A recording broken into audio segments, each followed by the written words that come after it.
अध्याय 76। मुझे वस्तु के रूप में भुगतान करने की अनुमति दें। गुह। निकिता का चेहरा दर्द से तमतमा उठा, मानो ब्लेड उसके दिल में घुस गया हो। हमलावर का चेहरा एक उपहासपूर्ण व्यंग्य में बदल गया, क्योंकि वह ब्लेड को उसके दिल में और गहराई तक घुमाता रहा। खांसी। जब वह अपनी अस्थिर श्वास को नियंत्रित करने के लिए ऑक्सीजन लेने की कोशिश कर रही थी, तो उसके होठों से खून की धारा बह रही थी। आहा, जब तुम अति आत्मविश्वासी हो जाते हो तो यही होता है। जब तुम्हारे पास मौका था तो तुम्हें पहले मुझे मार देना चाहिए था। हालांकि यह अफसोस की बात है कि मैं तुम्हें बॉस तक नहीं पहुंचा सकता। कम से कम मैं उस हरे बालों वाली औरत को तो पकड़ ही लूंगा ताकि हमारी नाकामी की भरपाई हो सके। उसने निकिता की पतली कमर पर हाथ रखते हुए उसके कान में फुसफुसाते हुए कहा। उसकी खूबसूरत पोशाक अब खून से भीग चुकी थी, उसका शरीर तेजी से कमजोर हो रहा था। ये साफ था कि वह जल्द ही मरने वाली थी। अपने सभी शहीद साथियों का बदला लेने के लिए मुझे तुम्हारा सिर काटने की अनुमति दो, उसने कहा, जैसे ही उसने उसकी छाती में घुसा हुआ ब्लेड निकाला। उसकी छाती से भारी मात्रा में खून बह रहा था और उसके पैर कांप रहे थे। हमलावर ने अपनी खून से चमकती तलवार ऊपर की ओर उठाए और उसकी गर्दन पर वार करने ही वाला था कि कृपया मुझे वस्तु के रूप में भुगतान करने की अनुमति दें। उद्धरण चिन्ह। पीछे से एक मौत जैसी ठंडी आवाज सुनाई दी। जैसे ही उसे उस जानलेवा इरादे का एहसास हुआ, वह सहज ही एक कदम पीछे हट गया। आप। वह उस व्यक्ति को घूरते हुए चिल्लाया जो इतनी जानलेवा नियत से ऐसा कर रहा था। एक पल के लिए उसे लगा जैसे समय रुक गया हो। जब उसने उन लाल आंखों में देखा, उससे बस कुछ इंच की दूरी पर एक बेमिसाल खूबसूरती वाली महिला खड़ी थी। उसके चांदी जैसे बाल उसकी पीठ के पीछे हल्के से लहरा रहे थे और उसने अपनी लाल आंखें खतरनाक तरीके से सिकोड़ लीं। उसकी पोशाक सीधी थी और उस पर खून या गंदगी की एक बूंद भी नहीं थी। हमलावर की आंखें चौड़ी हो गई और उसका शरीर क्षण भर के लिए जड़ हो गया। जल्द ही उसने उस शरीर की ओर देखा जिस पर उसने कुछ क्षण पहले ही चाकू से वार किया था। घायल निकिता का शरीर अभी भी उसके सामने खड़ा था, लेकिन फिर दरार। उसके खूबसूरत चेहरे पर एक दरार सी उभर आई। ये दरार तब तक फैलती रही जब तक कि उसका पूरा शरीर दरारों से ढक नहीं गया। आखिरकार उसका शरीर गुरुत्वाकर्षण के दबाव में आकर जोर से जमीन पर गिर पड़ा। निकिता का शरीर फिर टूटे हुए कांच के टुकड़ों की तरह बिखर गया। अरे, वह तो क्लोन था। वह कब था? रुको, उस विस्फोट के बारे में मुझे मत बताओ। ये बिल्कुल वैसा ही था जैसा उसने सोचा था। अग्निभाले और वज्रभाले के विस्फोट के दौरान निकिता ने अपनी सतर्कता बिल्कुल नहीं छोड़ी। वो पूरे समय बचे हुए हमलावर से निपटने की योजना बना रही थी। वह अपनी उपस्थिति छुपाने के लिए अपने बर्फीले क्लोन के साथ जगह बदल लेती है और हमला करने के लिए सही मौके का इंतजार करती है। मेरी योजना यह थी कि मैं इंतजार करूं और देखूं कि विस्फोट के दौरान तुम भाग सकते हो या नहीं। फिर मैं चुपके से तुम्हारे पीछे तुम्हारे ठिकाने तक जाऊंगा और उन दूसरे बदमाशों से निपटूंगा। लेकिन मुझे आश्चर्य हुआ कि एक मूर्ख हमेशा मूर्ख ही रहेगा, भले ही उसे मौका मिल जाए। उद्धरण चिन्ह। निकिता ने झुंझला कर कहा। उसका क्लोन आसानी से उसे संभाल सकता था, लेकिन उसने जानबूझकर अपनी सतर्कता कम कर दी ताकि वह भाग जाए। लेकिन अंत में अपनी जान बचाने का समझदारी भरा फैसला लेने के बजाय उसने हमला करने का फैसला किया। कितना अच्छा मौका बर्बाद हुआ। खैर, गिरे हुए दूध पर रोने का कोई फायदा नहीं है।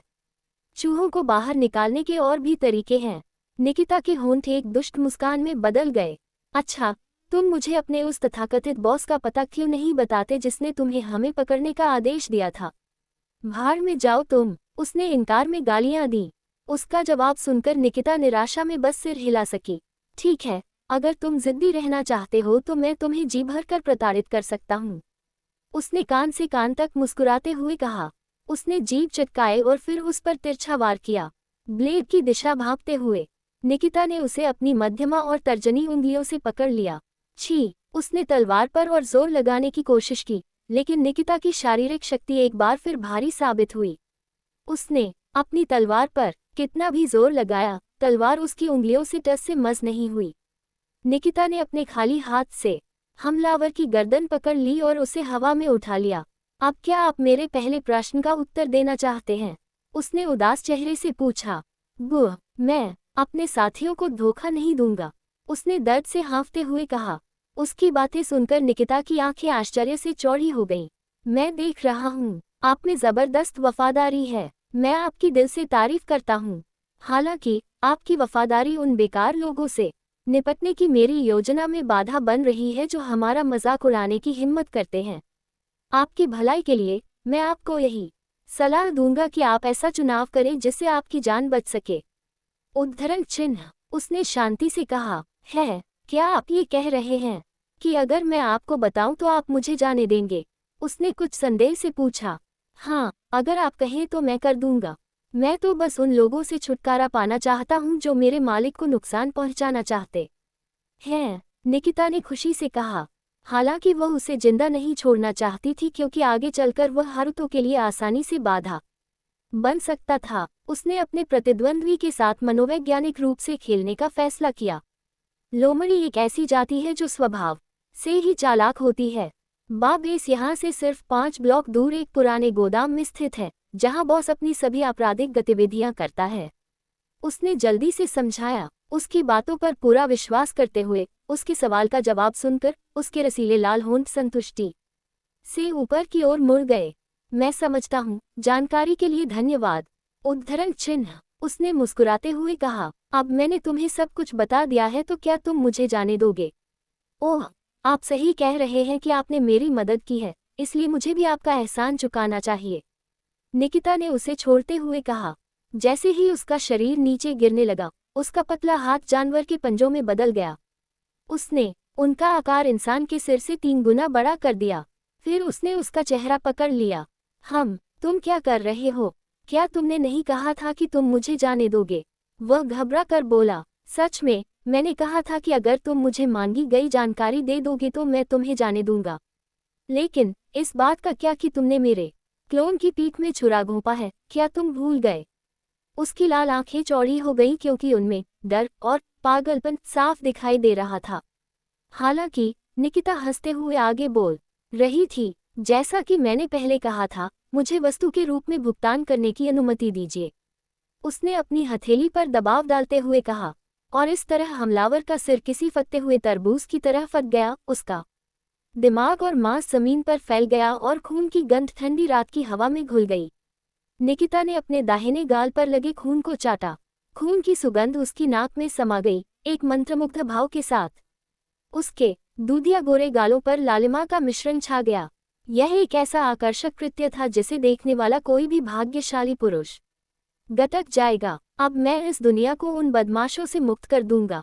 वह अपने आप से बुदबुदाती रही। उसके शरीर के चारों ओर बिजली चमकने लगी जब तक कि उसका आकार धुंधला नहीं हो गया और वह अपने मूल स्थान से गायब नहीं हो गई। तारानकन तारानकन तारानकन। निकिता जिस जगह पहले गई थी उससे 5 ब्लॉक दूर एक जर्जर सी गोदाम के अंदर एक हट्टा कट्टा आदमी दिखाई दे रहा था। उसके साथ 15 आदमी भी थे। वह हट्टा कट्टा आदमी एक उच्च पदस्थ साहसी व्यक्ति था और एक आपराधिक संगठन का सरगना, जिसे ड्रग्स और दूसरे गलत काम बेचने का शौक था। सरगना बाय एक 30-40 साल का आदमी था जो अपनी वासना के बल पर आवेगपूर्ण काम करने को मजबूर हो जाता है। अल्बानिया के शाही शूरवीरों ने लगातार उसे पकड़ने की कोशिश की, लेकिन वह ऐसा व्यक्ति नहीं था जिसे पकड़ना आसान था, क्योंकि उसके पूरे राज्य में कई अन्य ठिकाने थे। उसके लिए जिंदगी एक बड़े खेल से ज्यादा कुछ नहीं थी। वो जो चाहे ले लेता और जिसे चाहे मार डालता। अपनी मर्जी से जीने के अलावा उसकी कोई और महत्वाकांक्षा नहीं थी। लेकिन आज जब उसने उस बच्चे को देखा जो एडवेंचरर गिल्ड में खो जाने के लिए घुसा था और अचानक से उसे बेहोश करके बाहर निकाल दिया गया, तब से उसका मूड बिल्कुल खराब हो गया था। तब से उसकी नफरत बढ़ती ही जा रही है। अपनी चिड़चिड़ाहट के बावजूद वह उन 2 सबसे खूबसूरत औरतों को नहीं भूल पा रहा था जिन्हें उसने कभी देखा था। एक औरत जिसके लंबे 2 पूंछ जैसे हरे बाल थे और दूसरी लोमड़ी जैसी लंबे चांदी जैसे बालों वाली अर्धमानव औरत। वह पहले से ही उन दोनों को पाने की कल्पना कर सकता था। बस कल्पना मात्र से ही उसका दिल खुशी से भर जाता था। इसलिए उसने उन दोनों को लेने और फिर उस बदमाश से निपटने का फैसला किया जिसने पहले उसे अपमानित करने की हिम्मत की थी। यो बॉस, क्या आपको नहीं लगता कि उन्हें बहुत अधिक समय लग रहा है? मैले कुचले कपड़े पहने एक आदमी बोला। वह उन तीनों का धैर्यपूर्वक इंतजार कर रहा था जो 2 सबसे खूबसूरत महिलाओं को वापस लाने वाले थे जिन्हें उसने अब तक देखा था, इसलिए वह बेहद उत्सुक था। उन्हें कुछ समय दीजिए, मुझे यकीन है कि अब तक वे वापस आ चुके होंगे। बाई ने आराम से कुर्सी पर बैठते हुए कहा। उसका दाहिना हाथ उसकी ठुड्डी के नीचे उसकी दाढ़ी को सहला रहा था। उन्होंने लगभग 2 घंटे इंतजार किया, लेकिन उनका कोई पता नहीं चला। भौहें चढ़ाए बाई अपनी सीट से उठे और खिड़की की तरफ उद्धरण चिन्ह बड़े, जिससे उन्हें बाहर का नज़ारा साफ दिखाई दे रहा था। अजीब बात है कि वे इतना समय क्यों ले रहे हैं। वह जोर से बुदबुदाया, मुझे ये कहते हुए दुख हो रहा है, लेकिन वे लोग वापस नहीं आएंगे। एक कोमल और स्त्रीवत आवाज सुनाई दी। अध्याय 77 एक बनाम 15। कमरे में सन्नाटा छा गया, क्योंकि हर कोई चांदी के बालों वाली उस सुंदरी को देख रहा था, जो अपने हाथों को अपने बड़े स्तनों के नीचे मोड़े हुए, उनके पीछे दीवार के सहारे सहजता से झुकी हुई थी। वह हमारी जानकारी के बिना यहाँ कैसे आ गई? शायद यही सब सोच रहे थे। वहां उपस्थित लोगों की उलझन भरी निगाहों को देखकर निकिता ने आह भरी और फिर बाई को घूरने लगी, जो अभी भी आश्चर्य से उसे देख रही थी। अहम, तो आप ही हैं जिन्होंने उन कीड़ों को हमारा पीछा करने का आदेश दिया था, है ना? उसने बाई से पूछा। अपनी ओर इकट्ठी हुई ढेरों निगाहों को नजरअंदाज करते हुए बाई उस लड़की को देखकर हक्का बक्का रह गया, जिसकी खूबसूरती इतनी जबरदस्त थी कि वह पूरे विश्वास के साथ कह सकता था कि उसने जिंदगी में इससे ज्यादा खूबसूरत किसी और को नहीं देखा। हालांकि उसके मन में उलझन और हैरानी दोनों का मिश्रण था, क्योंकि वह पूरे समय सतर्क था और फिर भी यह महिला न सिर्फ उसके ठिकाने में घुसने में कामयाब रही, बल्कि उसकी भनक तक न लगने पर उसके पीछे भी पहुंच गई। क्या ये संयोग था? नहीं, ऐसा नहीं हो सकता। हालांकि वह मेरे सामने खड़ी है, फिर भी मैं उसकी उपस्थिति महसूस नहीं कर पा रहा हूँ। ऐसा लग रहा है जैसे वह मौजूद ही नहीं है। अपनी पीठ पर बहते ठंडे पसीने का एहसास करते हुए उसने सोचा। पहली बार उसे कोई ऐसा व्यक्ति मिला था जो उसकी इंद्रियों को दरकिनार कर सकता था। उसकी सहज वृत्ति उसे खतरे की चेतावनी दे रही थी। उसे विचारों में डूबा देखकर निकिता का चेहरा ऊब से विकृत हो गया। अरे, क्या तुमने मेरी बात नहीं सुनी? मैं पूछता हूँ कि तुमने उन लोगों को हमारी जासूसी करने के लिए क्यों भेजा? मुझे झट से समझा दिया, अगर तुम ऐसा करोगे तो तुम्हारी मौत जल्दी और बिना किसी दर्द के होगी, निकिता ने उदासीन स्वर में कहा। निकिता की बातें सुनकर कमरे में फिर से सन्नाटा छा गया, जब तक कि माहौल को समझ न पाने वाले किसी व्यक्ति ने बोलने का फैसला नहीं किया। आहा, इतने सुंदर चेहरे वाले के लिए आप बहुत घमंडी हैं, है ना? हमें एक त्वरित और दर्द रहित मौत दे दो, तुम कहते हो। मुझे मत हंसाओ। हम में से प्रत्येक यहाँ क्रमशः डी और ए रैंक के एक उच्च रैंक के साहसी हैं और आप में हमें नीचा दिखाने की हिम्मत है। अगर आप अभी नीचे उतरे और प्रोस्ट्रेट हो जाएं, तो मैं आपको माफ कर दूंगा, उसने जमीन की ओर इशारा करते हुए कहा। उसके मुंह का कोना मुस्कुराहट में बदल गया। निकिता के व्यवहार और व्यक्तित्व को देखकर वह समझ गया कि वह काफी घमंडी थी। एक घमंडी औरत का चेहरा देखने से ज्यादा सुकून देने वाली कोई चीज नहीं होती। जब उसे पीटकर जमीन पर पटक दिया जाता है और उसके चेहरे पर भयावह भाव की कल्पना मात्र से ही वह बेहद खुश हो जाता है। निकिता ने उस मूर्ख आदमी की ओर देखा जिसने अभी अभी उसका अपमान किया था और उसका उपहास किया। उसकी बातें सुनकर वह बहुत क्रोधित हुई। उस आदमी ने न सिर्फ उसका अपमान किया, बल्कि उसे आदेश देने की भी हिम्मत की। अचानक उसका मन हुआ कि उसे पीट पीट कर मार डाले, लेकिन उसने संयम बरता और गहरी सांस ली। कुआं, उसने एक बार फिर बाई से पूछा, जो अभी भी बेहोशी की हालत में था। निकिता की आवाज़ सुनकर वह होश में आया और उसने अपना गला साफ किया। आपके प्रश्न का उत्तर देने के बजाय मैं एक प्रस्ताव क्यों न रखूं? बाई ने सुझाव दिया। उसका सवाल सुनकर निकिता ने दिलचस्पी से भौहें चढ़ाई। ओह, चलो इसे सुनते हैं। उद्धरण चिन्ह, तुम उस आदमी को छोड़कर मेरे साथ क्यों नहीं आ जाते? वह तुम्हें जो भी दे रहा है, मैं तुम्हें उसका दोगुना दूंगा, बाई ने कहा। उसके होठों पर मुस्कान आ गई। उसका संगठन किसी भी तरह से अमीर नहीं था, लेकिन वे साहसिक कार्यों से अच्छी खासी कमाई करते हैं। उसे पूरा भरोसा था कि वह निकिता जैसी ताकतवर और पैसे वाली किसी शख्सियत को पा सकता है। हालांकि निकिता उसका प्रस्ताव सुनकर निराश हो गई। उसने सोचा कि वह कुछ ज्यादा दिलचस्प प्रस्ताव देगा। उसे पैसों में कभी कोई दिलचस्पी नहीं रही, तो अब वह ऐसा क्यों करे? मैं आपके उदार प्रस्ताव को अस्वीकार कर दूंगा। मुझे सच में संदेह है कि आप जैसे लोग मेरा आधा भी वहन कर पाएंगे, उसने कुछ व्यंग्यात्मक लहजे में कहा। बाई ने जब उसका साफ इनकार सुना, तो वह भौहें चढ़ाने से खुद को रोक नहीं पाया। ये कुतिया सिर्फ इसलिए कि उसका चेहरा सुंदर है, वह सोचती है कि उसे हर किसी को नीची नज़र से देखने का अधिकार है। उसने गुस्से से मुट्ठी भींचते हुए सोचा। उसके चेहरे पर चिढ़ देखकर निकिता खुद को रोक नहीं पाए और मन ही मन हंस पड़ी। आखिरकार उसने यहाँ सबको निपटाने का मन बना ही लिया था, बातचीत का तो सवाल ही नहीं उठता था। अरे लीडर बाय, ये औरत बहुत आराम से बैठी है। हम सबके सामने होने के बावजूद इसका चेहरा अब भी मैं कंट्रोल में हूँ वाला है। ये मुझे बर्दाश्त नहीं। प्लीज़ मुझे इसे इसकी जगह दिखाने दो। आखिरकार जो कुत्ते अपने मालिक का हुक्म नहीं मानते वो सज़ा के हकदार हैं। निकिता के पास आते ही एक दुबला पतला नीले बालों वाला आदमी जो मैले कुचले कपड़े पहने हुए था, अपनी उंगलियों को भींचते हुए बोला, मैं नहीं चाहता था कि यह इस हद तक पहुंचे, लेकिन लगता है मेरे पास कोई विकल्प नहीं है। उसे पीट पीट कर काबू में कर लो, लेकिन उसके चेहरे पर मत मारो। उद्धरण चिन्ह। बाई ने शांति से सोचने के बाद कहा कि आखिरकार संख्याबल के मामले में तो वे आगे थे ही, और यहाँ सभी को कई सालों का युद्ध का अनुभव भी था। बाई को पूरा विश्वास था कि चिंता की कोई बात नहीं है। वह अपनी कुर्सी पर वापस आ गया और आराम से बैठ गया और ऐसे भाव बनाए जैसे कोई तमाशा देख रहा हो। नीले बालों वाला आदमी निकिता के सुडौल शरीर को घूर रहा था, जो उसके शरीर से लिपटी पीली पारदर्शी पोशाक से साफ झलक रहा था, और अपने होंठ चाट रहा था। निकिता की भौहें उसकी आंखों में गहरी वासना को महसूस करके नाराजगी से हल्की सी सिकुड़ गईं। मैं जो करने जा रहा हूँ उसके लिए मुझसे नाराज मत हो, बल्कि अपने अहंकार के लिए खुद से नाराज हो जाओ।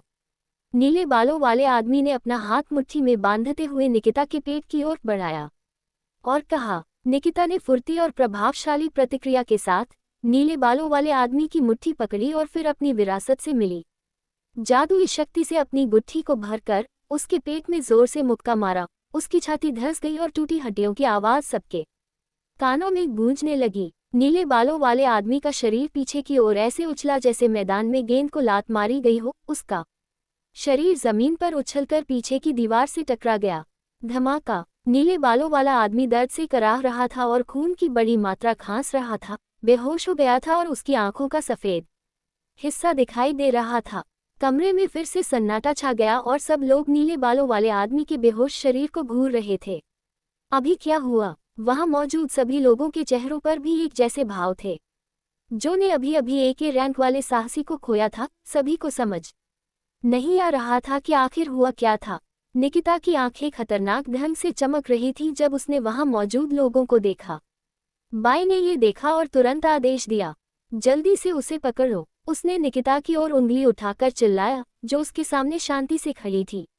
उसके आदेश पर सभी ने तुरंत अपने अपने हथियार निकाले और पूरी एकता में निकिता की ओर दौड़ पड़े।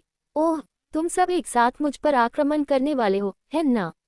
दिलचस्प है, वह धीरे से मन ही मन बुदबुदाई। पलक झपकते ही उसकी आकृति सबकी नजरों से ओझल हो गई।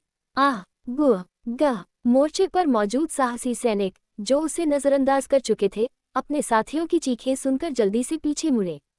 उनकी आंखों के सामने उनके साथियों के कटे हुए अंगों का विभत्स दृश्य था।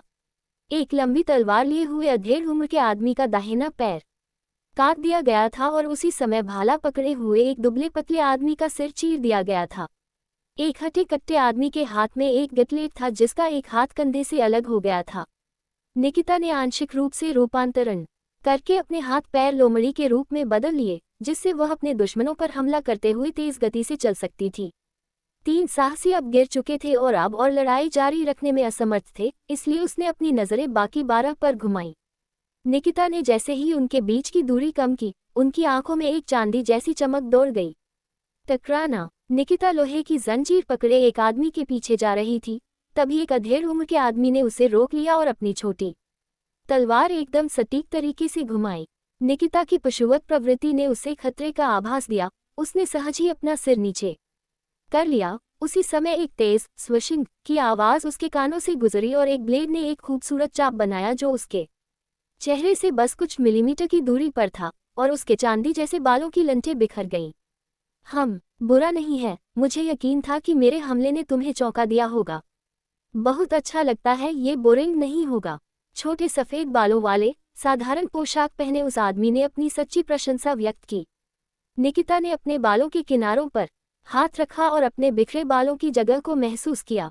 उसने अपने हाथ की ओर देखा और अपने चमकदार चांदी जैसे बालों की कई लंटें देखीं। ये देखकर वह गुस्से से आग बबूला हो गई। बाल हर लड़की की शान होते हैं और अब उसके बाल भी टूट गए हैं। उसकी लाल आंखें साफ कह रही थीं, इस आदमी को इसकी कीमत चुकानी होगी। उसके गुस्से को भांपते ही सफ़ेद बालों वाले आदमी का चेहरा सख्त हो गया। वे बस एक दूसरे को कुछ पल के लिए देखते रहे, कोई बातचीत की जरूरत नहीं पड़ी। उनके पैर एक साथ हिल रहे थे। निकिता अपने पंजों से उस पर हमला करने के लिए आगे बढ़ी। हालांकि सफ़ेद बालों वाले आदमी ने उनका बखूबी सामना किया। अपनी तलवार घुमाकर उसके सारे वार रोक दिए। निकिता ने उसकी छाती पर एक तेज लात मारी। हालांकि सफ़ेद बालों वाले आदमी ने उसकी लात रोकने के लिए अपने घुटने ऊपर उठा लिए। नहीं, सफ़ेद बालों वाला आदमी अपनी टूटी हड्डियों के एहसास से दर्द से कराह उठा। हालांकि वह उसकी लात रोकने में कामयाब रहा, लेकिन उसकी शारीरिक शक्ति इतनी ज्यादा थी कि उसके पैरों की हड्डियों को भारी कीमत चुकानी पड़ी। खड़े होने की कोशिश करते हुए उसका चेहरा मुरझा गया। छी, मेरे पास दूर से लड़ने के अलावा कोई विकल्प नहीं है। हवा की माँ, मेरे लक्ष्य को काट डालो, वायुकट। उसने अपनी हथेली आगे बढ़ाते हुए चिल्लाया। एक जादुई आकृति प्रकट हुई और निकिता की ओर ब्लेड के आकार की संघनित हवा फेंकी। निकिता को जमीन पर जोर से गिरते देख बर्फ की दीवारों के 4 टुकड़े उसके सामने प्रकट हुए। संघनित हवा ने 2 बर्फ की दीवारों से टकराकर उन्हें आसानी से चीर डाला। हालांकि जैसे जैसे ब्लेड आगे बढ़ता गया, उसकी प्रचंडता कमजोर होती गई। फिर वह तीसरी बर्फ की दीवार से टकराया और धीरे धीरे बर्फ की दीवार फट गई। हालांकि आगे बढ़ने के बाद वह हवा का एक झोंका मात्र रह गया, जिससे निकिता के चांदी जैसे बाल शान से लहराने लगे। निकिता के हाथ फिर से इंसानी हाथों में बदल गए, मानो उसके हाथों में 2 बर्फीली तलवारें उभर आई हों। वह धीरे धीरे उस सफ़ेद बालों वाले आदमी की ओर बढ़ी जिसका चेहरा दर्द से तड़प रहा था। अग्नि की माँ, मेरे लक्ष्य को जला दो, भड़कीली गेंद। हे पृथ्वी माता, मेरे लक्ष्य पर प्रहार करो, हे पृथ्वी भला। पानी की माँ, मेरे लक्ष्य को जाल में फंसाओ, पानी की जेल। उद्धरण चिन्ह। निकिता को जैसे ही हवा में जादुई शक्ति का संचार होता महसूस हुआ, वह वहीं रुक गई। उसने सिर घुमाया और देखा कि जादूगरों के कपड़े पहने 3 आदमी एक साथ मंत्र पढ़ रहे हैं। जल्द ही 3 जादुई आकृतियां हवा में तैरने लगी और पानी अलग अलग पैटर्न में उसकी ओर बढ़ने लगा। पानी उसके चारों ओर कुंडलित हो गया और उसे बचने का कोई मौका नहीं मिला, क्योंकि मंत्रों के प्रक्षेप्य उसकी ओर बढ़ रहे थे। धमाका। जैसे ही मंत्रों का जल कारागार से संपर्क हुआ, एक जोरदार धमाका हुआ। कई साहसी लोगों ने राहत की सांस ली जब उन्होंने देखा कि उनका हमला कामयाब हो गया है, जिनमें बाई भी शामिल थी। कम से कम अब उसे अपनी जगह तो समझ आनी चाहिए, उसने संतोष से आंखें बंद करते हुए सोचा। हालांकि अगर वे ध्यान से देख रहे होते तो निकिता के होठों पर पानी की जेल में बंद होने के दौरान आए दुष्ट मुस्कान पर ध्यान दे सकते थे। जहां निकिता कभी खड़ी थी, वहां धुएं का एक घना बादल छा गया था। भाला और ढाल लिए एक आदमी धीरे धीरे उस जगह की ओर बढ़ रहा था। यह कोशिश कर रहा था कि निकिता का कोई निशान अभी भी बचा हो। जैसे ही धुआं कम हुआ, उसने अपनी आंखें सिकोड़ लीं। मैं अभी भी नहीं देख सकता। गुह। जैसे ही वह उस जगह को देख रहा था, अचानक एक पतला सा हाथ बाहर निकला और उसका चेहरा पकड़ लिया। उसने खुद को छुड़ाने की कोशिश की, लेकिन हाथ हिला तक नहीं। उसने अपनी पकड़ मजबूत करते हुए उसका चेहरा भींचना जारी रखा। फिर उसने अपना भाला आगे बढ़ाया, लेकिन उसे यकीन नहीं हुआ कि उस आकृति ने उसका भाला पकड़ लिया। जैसे ही उसने एक शब्द सुना, उसकी रीढ़ की हड्डी में रोंगटे खड़े हो गए और उसकी निश्चित मृत्यु का संकेत हो गया। जमाना। एक मनमोहक मगर ठंडी आवाज जो किसी की भी रूह जमा सकती थी, सुनाई दी और जल्द ही उसका सिर धीरे धीरे जमने लगा और बर्फ में बदलने लगा। आखिरकार वह पूरी तरह से बर्फ के टुकड़े में बदल गया। फिर उसका सिर चकनाचूर हो गया और उसका सिरहीन शरीर धड़ाम से जमीन पर गिर पड़ा। अध्याय 78। बर्फ महारानी कवच। एक बार जब धूल का घना बादल छट गया, तो चांदी के बालों वाली लोमड़ी निकिता की खूबसूरत आकृति सभी की आंखों में समा गई। उन सभी प्रक्षेप्य प्रकार के मंत्रों से मारे जाने के बावजूद उसकी चिकनी दूधिया सफेद त्वचा पर एक भी जलन नहीं थी। उसके लंबे सीधे रेशमी चांदी के बाल झरने की तरह उसकी पीठ पर बह रहे थे। हालांकि उन सभी उच्च स्तरीय मंत्रों से सकुशल वापस आने के बावजूद उसके सुंदर और दिव्य चेहरे की विशेषताएं एक उदास भाव में बदल गई थीं। छी, कमीनों, देखो तुमने मेरी ड्रेस के साथ क्या किया। मुझे उम्मीद है कि तुम सब इसकी जिम्मेदारी लोगे, निकिता ने शक्ति से भरी आवाज में कहा। उसकी हत्या की मंशा कमरे में दूर दूर तक फैल गई। उसकी जानलेवा गंशा को भांपते हुए किसी के घूंटने की आवाज गूंज रही थी, लेकिन निकिता की खूबसूरत काया देखकर सब और भी ज्यादा हैरान हो गए, जो उसकी ड्रेस के पीछे से उभर कर आ रही थी। उसकी ड्रेस जो उसके शरीर से कसकर चिपकी हुई थी, फटी हुई थी। हालांकि वह अधिकांश प्रक्षेप्य मंत्रों से निपटने में सक्षम थी और अपने शरीर को नुकसान से बचाने में सक्षम थी, लेकिन उसकी पोशाक को भारी कीमत चुकानी पड़ी, और इस प्रकार उसका मूड खराब हो गया था। उसकी क्लीवेज थोड़ी सी दिख रही थी और उसकी पोशाक का हेम अब फट गया था, जिससे उसकी मजबूत सफेद जांघ दिख रही थी। हाँ, बस एक संयोग था, सिर्फ इसलिए घमंडी मत बनो कि तुम बच गए। चलो मैं तुम्हें सिखाता हूँ कि जब तुम गलत व्यक्ति को नाराज करते हो तो क्या होता है। चांदी जैसा कवच पहने एक आदमी 2 छोटी तलवारें लिए साहसी लोगों की भीड़ से बाहर आया। उसके हरे बाल थोड़े लंबे थे और उसके चेहरे के ज्यादातर हिस्से को ढके हुए थे। हालांकि निकिता ने उसे अनदेखा कर दिया। अपनी ड्रेस की इस हालत को देखते हुए वह बिल्कुल भी खुश नहीं थी। क्या तुम मुझे अनदेखा कर रहे हो? कितनी बदतमीजी है। शायद तुम्हें अपने आवेगपूर्ण निर्णय पर पुनर्विचार करना चाहिए, उसने निकिता पर व्यंग्य करते हुए कहा, जिसने उसकी बात शुरू करने के बाद से उसकी तरफ देखा तक नहीं था, न ही उसकी मौजूदगी पर ध्यान दिया था। ये देखकर उसकी भौहें तन गईं। वूश, हवा में किसी चीज के उड़ने की आवाज सुनाई दी और एक पल के लिए निकिता को किसी के कत्ल करने का एहसास हुआ, लेकिन उसने एक बार भी उनकी तरफ देखने की जरा भी परवाह नहीं की। अचानक उसका लोमड़ी जैसा कान फड़क उठा और उसने अचानक अपना सिर एक ओर झुका लिया और एक झटके में तेज हवा की आवाज उसके कानों के पास से गुजरी। ओह माय, फुफुफू, इस तरह की किसी चीज से बच निकलने में सक्षम होना आप अर्धमानव वास्तव में भयावह हैं, है ना? काले कपड़े पहने एक और आदमी बोला। उसके हाथ में 2 खंजर थे। निकिता, जो अभी भी अपने फटे हुए कपड़ों को देख रही थी, अचानक उस आदमी की तरफ गुली। आह, तुम तिलचिट्टों को सचमुच अपनी जगह सीखने की जरूरत है, उसने उन आदमियों को घूरते हुए कहा। फौरन उसके हाथों में 2 बर्फ की तलवारें उभर आईं। हरे बालों वाला आदमी जमीन से उछला और गिरते हुए वेग का इस्तेमाल करते हुए उसे निहत्था करने की उम्मीद में अपनी छोटी तलवारें उसके हाथों की ओर घुमा दी। हालांकि निकिता ने अपनी तलवार के एक ही वार से उसके वार को रोक दिया और धातु की आवाज के साथ चिंगारियां उड़ने लगी। जब उनके हथियार आपस में बंधे हुए थे, निकिता ने अपना दाहिना पैर बहुत जोर से घुमाया। छी, हरे बालों वाला आदमी जीभ चिटकाता रहा क्योंकि निकिता की लात से उसका कवच आसानी से चकनाचूर हो गया था। हालांकि कवच की सतह टूट गई थी, लेकिन उसके पैर कवच के अंदरूनी हिस्सों को कोई नुकसान नहीं पहुंचा पाए। जब निकिता को एहसास हुआ कि उसकी लात सफल नहीं हुई तो उसने नाराजगी में अपनी भौहें सिकोड़ ली। जब स्वश, जैसे ही काले कोट वाला आदमी प्रकट हुआ और उसने अपनी खंजर उसकी पीठ पर तान दी, उसके सिर पर एक साया छा गया। आसन खतरे को भांपते हुए उसने अपनी दूसरी तलवार से उसके खंजर को अपनी ओर पहुंचने से रोक दिया। लेकिन फुफुफू, अब तुम क्या करोगे जब तुम्हारे दोनों हाथ बंधे हुए हैं? काले कोट वाले आदमी ने हंसते हुए पूछा। पल भर में उसने बाएं हाथ में पकड़ा खंजर निकिता के कंधे की हड्डी की ओर बढ़ा दिया।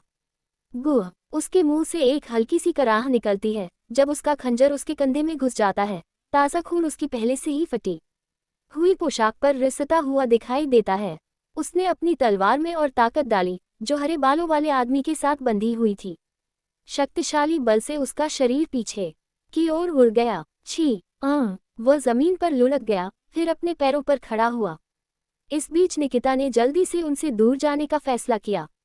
जब वह पर्याप्त दूरी पर पहुंच गई तो उसने खंजर का मूठ पकड़ा और अपने कंधे में घुसे हुए ब्लेड को खींच लिया। हाँ, उद्धरण चिन्ह। वह जोर जोर से सांसें लेती है जिससे उसके बड़े बड़े स्तन ऊपर नीचे होते हैं और कंधे के दर्द से कराह उठती है। वह काले कोट वाले आदमी को घूरती रहती है। कुछ गड़बड़ है, मैं अभी उसकी उपस्थिति महसूस नहीं कर सका। शक्तिशाली हत्या के इरादे के अलावा मैं उसका संदेश भी नहीं उठा सका। निकिता ने अपनी लाल आंखें सिकोड़ ली जब उसने देखा कि काले कोट वाला आदमी उसके सामने सावधानी से खड़ा था। उस आदमी ने निकिता की घूरती निगाहों को देखा और हंसते हुए उसकी आकृति उसकी दृष्टि से ओझल हो गई। अनुगह, निकितास के मुंह से एक जोरदार चीख निकली जब उसकी छाती में पीछे से छेद किया गया। उसके सुनहरे होंठों से खून की धारा बह निकली। छी, तुम ये कैसे कर रहे हो? उसने तलवार घुमाते हुए पूछा। उसकी तलवार पहुंच पाती उससे पहले ही काले कोट वाला आदमी उसकी नजरों से ओझल हो गया और 10 कदम दूर फिर प्रकट हो गया। यह अजीब था कि उसका शरीर गायब हो जाता था और फिर बिना कुछ कहे प्रकट हो जाता था। उसने अपनी नाक और कान का उपयोग करने की कोशिश की लेकिन कोई परिणाम नहीं मिला। ऐसा लग रहा था जैसे वह वास्तविकता के साथ घुल मिल गया हो। क्या ये टेलीपोर्ट है? नहीं, ऐसा नहीं हो सकता। मुझे अंतरिक्ष में कोई व्यवधान महसूस नहीं हुआ और अगर यह सचमुच जादू था तो एक जादुई घेरा अवश्य रहा होगा। इसके अलावा उसने अपने पीछे एक सुगंध भी छोड़ी होगी। निकिता ने अपनी घबराहट को शांत करने के लिए गहरी सांसें लीं और विभिन्न संभावनाओं के बारे में सोचा। ये टेलीपोर्टेशन नहीं है। उसने एक बार आलिया से सुना था कि अंतरिक्ष जादू के साथ मनुष्यों का संबंध बहुत खराब था, जिसका अर्थ है, अरे मुझे बताओ कि क्या तुम्हारे पास कोई उपहार या कलाकृति है जिससे तुम अपनी उपस्थिति या कुछ और छुपा सको? निकिता ने उत्सुकता से पूछा। निकिता का सवाल सुनकर उसकी आंखें थोड़ी चौड़ी हो गईं और उसका मुंह ऊपर की ओर उठ गया। फुफुफु, बुरा नहीं है, तुम्हारा अवलोकन बहुत प्रभावशाली है। तुम सही हो। मेरे पास चुपके से राजा नाम का एक वरदान है जो मुझे आसपास के वातावरण में घुलने मिलने की अनुमति देता है, कुछ छलावरण जैसा। और मेरे पास एक कलाकृति भी है जो मुझे अपनी गंध छिपाने की अनुमति देती है। उन्होंने समझाया। आखिरकार हत्या करना मेरा काम है। मेरी प्रतिभा इस तरह के कामों के लिए एकदम उपयुक्त है। क्या आप सहमत नहीं होंगे? उद्धरण चिन्ह। उन्होंने आगे कहा। ये सुनकर निकिता की लाल आंखें हल्की सी चौड़ी हो जाती हैं। वह अपने आसपास के वातावरण में घुल मिल सकता है और अपनी उपस्थिति छिपा सकता है। क्या यह अदृश्यता के समान नहीं है? निकिता ने सोचा। उसका चेहरा कुछ कड़वाहट से विकृत हो गया। ऐसे हमलों से बचना मुश्किल होगा, जिसका अंदाजा लगाना मुश्किल है। वह बस उसकी हल्की सी हत्या की गंशा को भांप पा रही थी। एक ऐसा उपहार जो आपको अपने आसपास के माहौल में घुलने मिलने का मौका देता है और एक ऐसी कलाकृति जो आपकी खुशबू को छुपा देती है। ये तो बहुत प्रभावशाली है। मुझे कहना होगा कि आप बहुत बहुमुखी हैं। निकिता ने उसकी दिल से तारीफ की। अगर ऐसा है तो फिर मुझे लगता है कि रोके रखना एक गलती होगी। मैं यहाँ से पूरी ताकत लगा दूंगा, उसने गंभीर स्वर में कहा। उसी समय माहौल तनावपूर्ण हो गया क्योंकि कमरे का तापमान अचानक गिर गया। निकिता जिस जगह खड़ी थी वह अचानक जम गया और बर्फ में बदल गया। उसके शरीर के चारों ओर बर्फ जम गई और ऐसा लगा जैसे पूरी तरह से बर्फ से बना कवच बन गया हो। सिल्वर फॉक्स कबीले की गुप्त तकनीक। इस दुनिया की हर जाति में सिल्वर फॉक्स जाति बर्फ तत्व में हेरफेर करने में सबसे अच्छी थी, जिसे बर्फ देवी खियोन द्वारा प्रदान किया गया था। पिछली शताब्दियों में सिल्वर फॉक्स विभिन्न तकनीकों का विकास कर रहे थे जो उनकी प्रजातियों के लिए सबसे उपयुक्त थीं। लोमड़ी चालाक और फुर्तीली थी और उनकी शारीरिक शक्ति परम थी। उन्होंने गुप्त कला आइस एम्प्रेस कवच या आइस सम्राट कवच का निर्माण किया। केवल वे लोग जो स्वाभाविक रूप से प्रतिभाशाली थे इस तरह के रूप को प्राप्त कर सकते थे। उसकी पीठ पर बिजली से बने 2 पंख थे तथा उसके साथ बर्फ का कवच था जो इतना उत्कृष्ट था कि उसकी तुलना मानव हाथों से बनाए गए सबसे महंगे कवच से भी की जा सकती थी। और जैसे ही वह काले कोट वाले आदमी का सामना करने के लिए तैयार हुई, उसे और भी ज्यादा देवी जैसा बनाते हुए उसके हाथों में एक लंबी तलवार प्रकट हुई। ये देखकर उसने शरारत से हंसते हुए कहा, मानो वह मजा ले रहा हो। ओह, ये तो बहुत प्यारा कवच है। मुझे आश्चर्य है कि इसकी स्थायित्व कैसी होगी। उसने उसके शरीर से चिपके कवच को देखते हुए कहा। ये सुनकर निकिता की लाल आंखें खतरनाक ढंग से सिकुड़ गईं। आप जानना चाहते हैं कि यह कितना टिकाऊ है, आप कहते हैं। ऐसे में आप स्वयं इसका परीक्षण क्यों नहीं करते? उद्धरण चिन्ह। दाहिना पैर आगे बढ़ने से पहले उसने कहा। जैसे ही उसने अपनी तलवार को जोरदार तरीके से घुमाया, एक हल्की हवा उसके चेहरे से टकराए। तेज कत्ती हवा की आवाज सुनाई दी। जब उनकी तलवार को हरे बालों वाले आदमी ने रोक दिया, जो अचानक उनके बीच प्रकट हुआ, तो चिंगारियां उड़ने लगी। यद्यपि निकिता की गति में कोई कमी नहीं आई तथा उसने अपनी तलवार में और अधिक ताकत लगा दी क्योंकि उनके हथियार आपस में टकरा रहे थे। हाँ, सोचो, इतनी नाजुक ताकत इतने नाजुक हाथों में हो सकती है तो तुम मेरी औरत क्यों नहीं बन जाती? हालांकि लगता है बॉस तुम्हारा एक टुकड़ा चाहता है। उद्धरण चिन्ह। हरे बालों वाले आदमी ने कहा, जबकि उसका शरीर उसकी शारीरिक शक्ति से अभिभूत हो रहा था। निकिता ने उसके उत्तेजक शब्द सुनकर उपहास किया। बेशक, वह कोई बच्ची नहीं थी जो ऐसे बचकाने शब्दों से आसानी से भड़क जाती। दोनों ने सभी को हैरान करते हुए एक दूसरे पर वार करना जारी रखा। हर बार जब उनके हथियार आपस में टकराते तो एक तेज धातु जैसी ध्वनि गूंजती और उनके बीच हुई मुठभेड़ से भयंकर झटके निकलते। निकिता ने तलवारबाजी और मार्शल आर्ट का ऐसा संयोजन इस्तेमाल किया जिससे उसके लंबे चांदी जैसे बाल सुंदर ढंग से लहराने लगे। इस बीच हरे बालों वाले आदमी को उसके सभी हमलों से जूझने में बहुत तकलीफ हो रही थी, जो या तो उसके पेट या गर्दन पर निशाना साध रहे थे। उसके हमले वाकई बेरहम थे। निकिता ने अपनी तलवार क्षैतिज रूप से घुमाई, जबकि हरे बालों वाले व्यक्ति ने अपनी तलवार ऊर्ध्वाधर रूप से घुमाई। जब उनकी तलवारें आपस में टकराईं तो चिंगारियां निकलीं। उनका संघर्ष इतना भयंकर था कि कोई भी हस्तक्षेप नहीं कर सका और हरे बालों वाले उस व्यक्ति को समर्थन नहीं दे सका, जिसके मुस्कुराने के बावजूद उसके माथे पर पसीने की ठंडी बूंदें टपकती देखी जा सकती थी। अब भी उनके टकराव की आवाज पूरे कमरे में आ रही थी। झनकार। जैसे ही वे एक दूसरे से अलग हुए, आसपास के इलाके में एक तेज धातु जैसी आवाज गूंजी। निकिता और हरे बालों वाला आदमी अपनी उखड़ी हुई सांसों को काबू में करने की कोशिश में जोर जोर से हौफ रहे थे। हरे बालों वाले व्यक्ति ने अपनी छाती की ओर देखा और पाया कि उसके चांदी के कवच का एक टुकड़ा पूरी तरह से गायब हो गया था, जिससे उसका काले चमड़े का कोट दिखाई दे रहा था। इस बीच काले कोट वाले आदमी ने बाई से नजरें मिलाई। ऐसा लगता है कि इस बातचीत से दोनों के बीच कोई गुप्त समझौता हो गया। आह, उसकी शारीरिक ताकत वाकई डरावनी है। मेरा कवच एडमोंटाइट से बना है, लेकिन उसने आसानी से उसे तोड़ दिया। मुझे लगता है कि इसे अकेले जीतना संभव नहीं होगा, उसने गंभीर भाव से सोचा। तभी निकिता के पीछे से एक काली परछाई झपटी और एक खंजर आगे बढ़ा दिया। काले कोट वाले आदमी का हाथ निकिता की चांदी जैसी पूंछ ने रोक दिया, जो उसके हाथ के चारों ओर ऐसे लिपटी हुई थी जैसे कोई सांप अपने शिकार को पकड़ता है। मुझे कहना होगा कि अपनी उपस्थिति को छिपाने की क्षमता सबसे प्रभावशाली है, लेकिन जब आप अपनी हत्या की गंशा को उजागर होने देते हैं तो इसका क्या मतलब है? निकिता ने अपना सिर झुकाते हुए पूछा। फुफुफु, इसने तुम्हें अपनी सतर्कता कम करने की अनुमति दी, भले ही वह थोड़ी सी ही क्यों न हो। उद्धरण चिन्ह डॉट। क्या? उसके पीछे से एक विशालकाय आकृति प्रकट हुई और उसने अपनी तलवार नीचे की ओर घुमाई। निकिता के बिजली जैसे पंख फैल गए और वह बचने की कोशिश करने लगी। धमाका, गड़गड़ाहट। जिस स्थान पर निकिता कभी खड़ी थी वह पूरी तरह नष्ट हो गया और वहां धूल का घना बादल छा गया। अरे, जब मैं अपनी सुरक्षा कम कर देता हूं तो तुम पीछे से आकर मुझ पर हमला कर देते हो। क्या तुम लोगों में थोड़ी भी शालीनता नहीं है? निकिता निराश होकर बुदबुदाई। उसका बायां हाथ उसके दाहिने कंधे को ढांक रहा था। उसका बर्फ का कवच टूट गया था, वहां बेशुमार खून बह रहा था।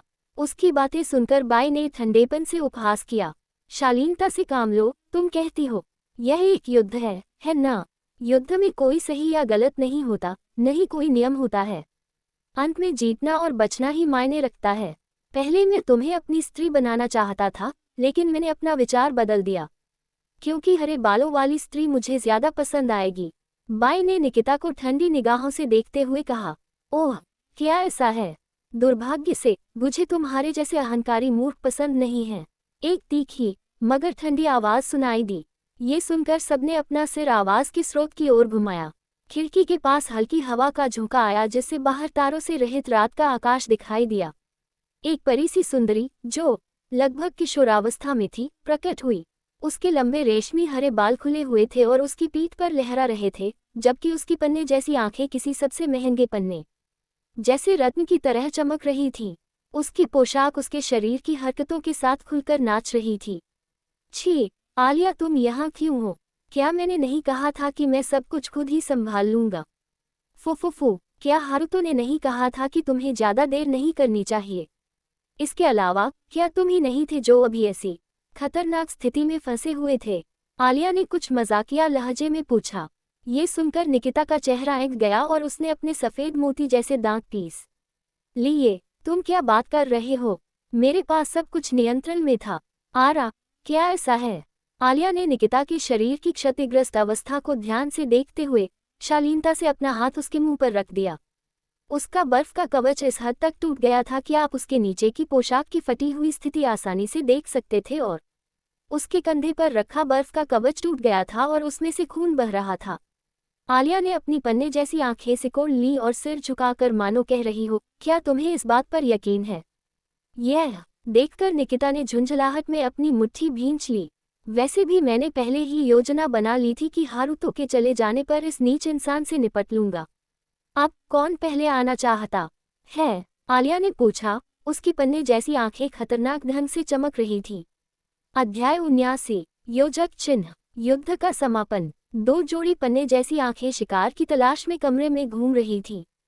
तभी अचानक आलिया की नज़र बाई के पास खड़े काले कोट वाले आदमी पर पड़ी। तभी उसके रसीले गुलाबी होठों पर एक रहस्यमयी मुस्कान उभरी जो एक घूंट पीने लायक थी। अचानक उसका खूबसूरत शरीर सबकी नज़रों से ओझल हो गया। धमाका! काले कोट पहने व्यक्ति का शरीर कमरे में उड़ता हुआ कमरे के कोने में रखे बक्सों से टकराया। आलिया उसके सामने आए और इससे पहले कि कोई प्रतिक्रिया कर पाता, उसने अपना पैर काले कोट वाले आदमी के सौर जाल में घुसा दिया। क्या? बाएं और वहां मौजूद सभी लोगों की आंखें आश्चर्य से चौड़ी हो गईं। आलिया जो लगभग 20 फीट दूर खड़ी थी, अचानक एक भूत की तरह प्रकट हुई। बस इतना ही काफी है। उस स्थिति में तो यह आसान होना चाहिए, आलिया ने बेपरवाही से कहा। फिर उसने निकिता से नजरें मिलाई। निकिता ने समझ में सिर हिलाया। वह अपने पैरों पर खड़ी हो गई और अपने घायल शरीर की चीखों को अनसुना कर दिया। उसकी निगाहें बाई पर थीं, जिसने उसे पीछे से घायल कर दिया था। आगे बढ़ते हुए उसने अपने होठों को मोहक अंदाज में चाटा। उसने जमीन से लात मारी और अपनी तलवार को ऊपर उठाया, फिर नीचे गिरा दिया। क्लैंग! तलवारों के टकराने की तेज आवाज हुई और बाई ने अपनी तलवार से उसकी तलवार को रोकने में कामयाबी हासिल की। हालांकि निकिता के जोरदार वार के कारण उसके पैर पीछे हट गए। हाँ, इतने छोटे शरीर के बावजूद तुम्हारे पास इतनी ताकत कैसे हो सकती है? बाई हताशा में दहाड़ा। जैसे ही उसने अपनी तलवार से अपना वजन संभाला और एक घुटने पर बैठ गया। ये पहले से ही काफी शर्मनाक था कि एक औरत ने उसे एक ही वार में पीछे धकेल दिया और अब उसे घुटनों पर आने के लिए मजबूर होना पड़ा। छी! ये पहले से ही सर्वविदित था कि सिल्वर फॉक्स जाति के लोगों में बेहतर शारीरिक शक्ति होती है, लेकिन बाई एक अत्यंत घमंडी व्यक्ति थी। वह ये स्वीकार नहीं कर सका कि कोई शारीरिक रूप से उससे अधिक शक्तिशाली भी हो सकता है। निकिता की ओर झपटा और जीभ चटकाते हुए बोला। उसने अपनी तलवार लगातार घुमाई, जिससे उसे ऐसा लग रहा था जैसे कई तलवारें एक साथ उसकी ओर आ रही हैं। प्रक्षेप पथ के प्रवाह को पढ़ते हुए निकिता ने अपनी लाल आंखें सिकोड़ लीं और अपनी तलवार को कई बार घुमाया, जिससे कई तलवारों की छवि बन गई। तलवारों की टकराहट की मधुर धात्विक ध्वनि बीच बीच में गूंज रही थी। इस बीच, जहां निकिता और बाई आपस में लड़ रहे थे, उससे थोड़ी ही दूरी पर आलिया और हरे बालों वाले आदमी के बीच घमासान युद्ध हो रहा था। आलिया काफी दूर खड़ी रही और उसने ब्लेड के रूप में अनगिनत हवाएं चलाईं। हरे बालों वाले आदमी ने अपनी तलवार घुमाकर अपनी ओर आ रही हवा की धारों को काट डाला। आलिया को एक बड़ा फायदा हुआ क्योंकि उसने दूर से उस पर धारों के रूप में हवा की आत्मा की कला से बमबारी की। हरे बालों वाले आदमी का चेहरा उसकी तेज हरकतों से पसीने से तर हो गया। जहां तक अन्य लोगों की बात है तो आलिया ने सतर्कता बरती और उन्हें इतनी दूरी पर रखा कि उनके हमले उस तक न पहुंच सके। हे, बुरा नहीं है, आप बहुत अच्छा कर रहे हैं, लेकिन इसके बारे में क्या ख्याल है? आलिया ने अपनी मुट्ठी फैलाए और अचानक एक बड़े बवंडर ने हरे बालों वाले आदमी के शरीर को भावर में घेर लिया। हवा से बने ब्लेडों ने उसे चारों ओर से घेर लिया, जिससे उसे भागने का कोई मौका नहीं मिला। तुम हार क्यों नहीं मान लेते? बस इतना जान लो कि जब तक मैं तुम्हें इजाजत न दूं, बचना नामुमकिन है। बेशक, मेरा ऐसा कोई इरादा नहीं है। वैसे भी तुम्हारे पास कोई खास जानकारी नहीं है। उद्धरण चिन्ह, तुम कुतिया! हरे बालों वाला आदमी चिल्लाया। फिर आलिया ने अपनी मुट्ठी भींच ली और बवंडर उसके पास आ गया। उसका शरीर चारों तरफ से फट गया और टुकड़े टुकड़े हो गया। उसका खून और मांस जमीन पर बिखर गया। ये देखकर आलिया की रुचि स्वाभाविक रूप से खत्म हो गई, क्योंकि वह अपने आसपास के क्षेत्र में अधिक मजबूत प्रतिद्वंद्वियों की तलाश कर रही थी। निकिता और बाई के बीच युद्ध अब भी पहले जैसा ही घमासान था। दोनों अपनी अपनी तलवारें पूरी सटीकता से चला रही थीं। हालांकि शारीरिक शक्ति के मामले में निकिता की बढ़त थी, लेकिन बाई को निकिता से ज्यादा युद्ध का अनुभव था। धीरे धीरे बढ़ती थकान और चोटों की मात्रा कम नहीं थी। आलिया एक सुखद मुस्कान के साथ निकिता के चेहरे पर लड़ाई के भाव देख रही थी। फिर उसने अचानक अपने सिर की रक्षा के लिए अपने दाहिने हाथ को ढाल के रूप में उठा लिया। टकराना। गुह। अचानक कहीं से एक तेज लात आई और उसकी गर्दन की ओर लक्षित हुई। उसका चेहरा विकृत हो गया और उसका नाजुक हाथ प्रभाव से कांपने लगा। काले कोट वाले आदमी ने अपनी आंखें चौड़ी कर ली जब उसकी लात रोक दी गई। फुफुफु, बुरा नहीं है। उस अर्धमानव महिला और उसकी असामान्य इंद्रिय के अलावा मुझे नहीं लगता था कि कोई भी इंसान होगा जो मेरी उपस्थिति को महसूस कर सकता है। उन्होंने अपनी ईमानदार प्रशंसा व्यक्त करते हुए कहा, तुम खुद को ज़रूरत से ज़्यादा आंकते हो और मैं तो बस इंसान नहीं हूँ। तुम्हें पता है, मेरा शरीर हवा से जुड़ा है, इसलिए भले ही मैं तुम्हारे अस्तित्व को शारीरिक रूप से महसूस न कर सकूं, फिर भी मेरी धारणा से पूरी तरह बच पाना नामुमकिन है। आलिया ने निश्चिंत भाव से समझाते हुए कहा, उपहार दुनिया द्वारा अलग अलग व्यक्तियों को दिए गए विशेष आशीर्वाद होते हैं। ये काम करने के लिए मन पर निर्भर नहीं होते। किसी के उपहार के सक्रिय होने का एहसास आमतौर पर तब तक नहीं होता जब तक कि उसका कोई ऐसा प्रभाव न हो जिसे नंगी आंखों से देखा जा सके। काले कोट वाले आदमी का उपहार, चुपके से राजा, एक ऐसा उपहार है जो उपयोगकर्ता को अपनी उपस्थिति को पूरी तरह से अदृश्य करने की अनुमति देता है। उस कलाकृति के साथ होना जो उसे अपनी गंध मिटाने की अनुमति देती है, वाकई एक खतरनाक संयोजन था। हालांकि आलिया महान वायु आत्मा है, एक ऐसा प्राणी जो पूरी तरह से वायु से जुड़ा हुआ है। यद्यपि चुपके से राजा ने उपयोगकर्ता को अपनी उपस्थिति को पूरी तरह से छिपाने की अनुमति दी है, लेकिन इससे ये तथ्य नहीं बदलता कि वे अभी भी शारीरिक रूप से मौजूद हैं। आलिया की इंद्रियों से सचमुच छिपने का मतलब है कि उनकी क्षमता ने उन्हें हवा से किसी तरह की अस्पष्टता प्रदान की है। जब तक आपका शरीर हवा से घिरा रहेगा, तब तक आलिया, हवा की आत्मा, से दूर भागना नामुमकिन है, और इसलिए उसकी उपस्थिति का एहसास उसके लिए आसान था। ऐसा लगता है कि आप उस लड़की से भी ज्यादा मुश्किल प्रतिद्वंद्वी बनने जा रहे हैं। उद्धरण चिन्ह। मैं भी आपसे यही कह सकता हूँ। दोनों ने एक दूसरे की तरफ अपनी सतर्कता बढ़ा दी, और पल भर में आलिया ने अपना हाथ घुमाया। हवा की एक लहर काले कोट वाले आदमी की तरफ चली।